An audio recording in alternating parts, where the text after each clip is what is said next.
Suddenly and inexplicably, I discovered the Reaver suspiciously laid across my path. Again, I sensed nothing of that temporal distortion, the peculiar sense of displacement I had felt when I encountered the Reaver in William's chapel.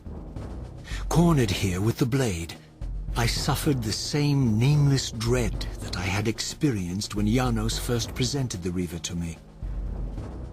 I felt at once repelled by the blade, and yet overwhelmingly compelled to seize it. So, Raziel, here we are, finally. You have no choice but to confront me now, and I am not so foolish as I've let you believe. We have business to conclude. You knew I would lead the Sarafan to Janos, you vile bastard. You've been orchestrating my every move.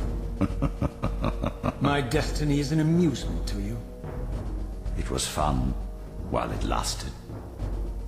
I think not, Raziel. Malik, do not let this creature leave. He poses a danger to the Circle. Poor, deluded Raziel. Did you somehow imagine you had the guile to change history on me? I'm the Time Streamer. I knew your every intention before you did, you imbecile. All your dogs! They can feast on your corpses! Lord Mobius, there is trouble within. The Circle is under Hold attack. fast, Malik. This one is the real danger to us. What are you trying to concoct here, Mobius? You toxic creature. Did you imagine I'd simply allow you to run loose, corrupting everything you encounter? I admit that I've underestimated you to this point, Mobius. It's a mistake I won't repeat. Wrong again, Raziel. Now, Malik. Bolt the door. Using his staff to disable my Wraithblade, Mobius effectively disarmed me, leaving me with only one choice of weapon. And yet I confess, it was not the lack of options, but blind rage that made me take up the Reaver. In my fury, it felt as though my hand had acted of its own will.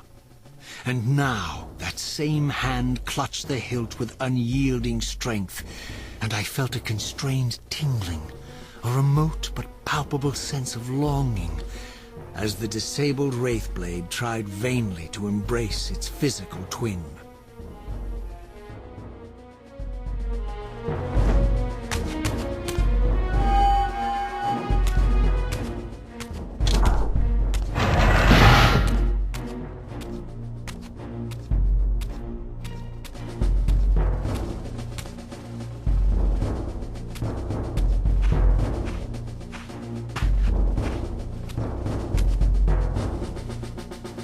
Come to take your revenge, demon?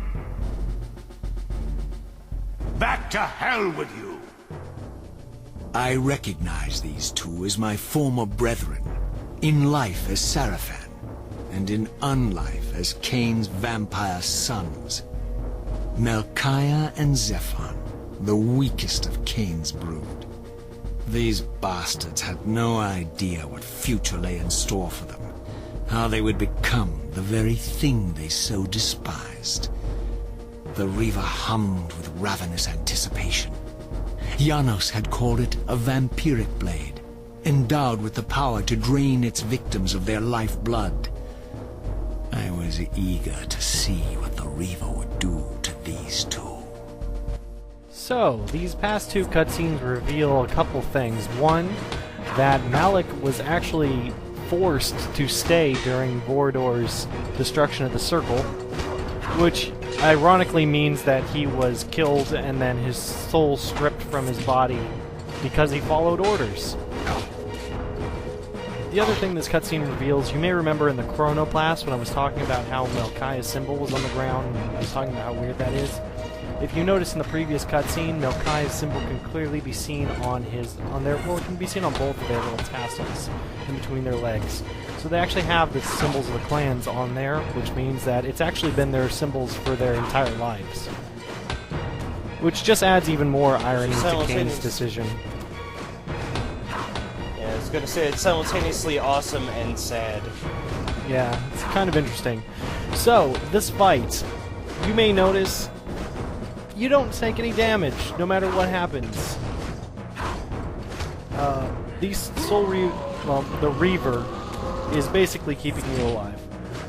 No matter what happens, you can't get hurt. The basic strategy here that you want to try to follow is kill the guy with the spear first. The other guy can just wait.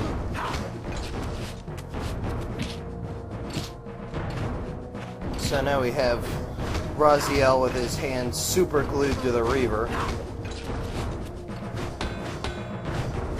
Yeah, this is basically why I called it a giant cutscene, because no matter what happens, you cannot lose at this point. They might as well have just made it a cutscene. I don't even know why they even bothered subjecting you to this. As Melchiah and Zephon fell before my blade, I felt the Reaver's bloodthirst as keenly as I ever had when I was still a vampire. I could sense the boundary between us dissolving. The Reaver was consumed with my rage, and I was intoxicated by its bloodlust. The blade had a vitalizing effect on me. My physical energy no longer decayed over time, and the wounds inflicted by my foes healed almost instantly. The Reaver had made me invincible.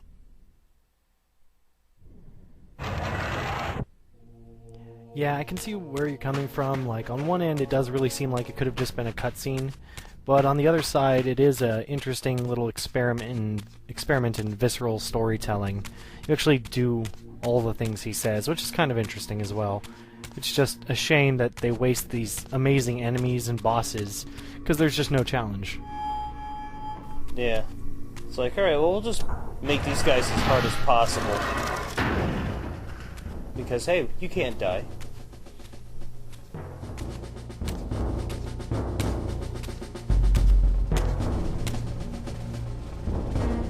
Have you come to reclaim the monster's black heart? You'll have to get through us first. My former brethren, Duma and Rahab, confronted me next. This all seemed so elegantly choreographed. Exhilarated by the Reaver, I was drunk with revelations. I could finally appreciate the delicious irony of Kane's blasphemous private joke, and I reveled as I colluded with him across the centuries. For it was I who put these bastards in their tomb, thus providing the corpses for Kane to raise as his vampire sons a millennium from now. By the way, I just want to say that Raziel is possibly the biggest idiot ever.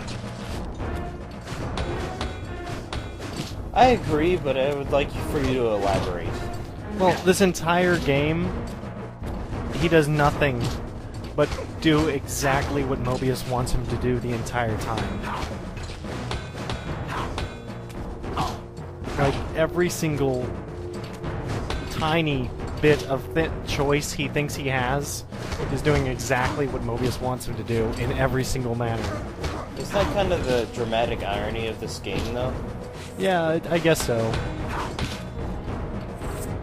I mean, I appreciate it for what it is, and really his only free choice here was not killing Kane, which of course is really the only moments in this entire game that matters so far. The rest of it is just, you know, the exact same history as it's always been. I think it's kind of hilarious and a little unfair that that you can't absorb their souls because they have to be preserved for when Kane turns them into vampires. Yeah, I actually demonstrate that a bit later, but it is pretty funny that you can't take their souls. They're plot souls.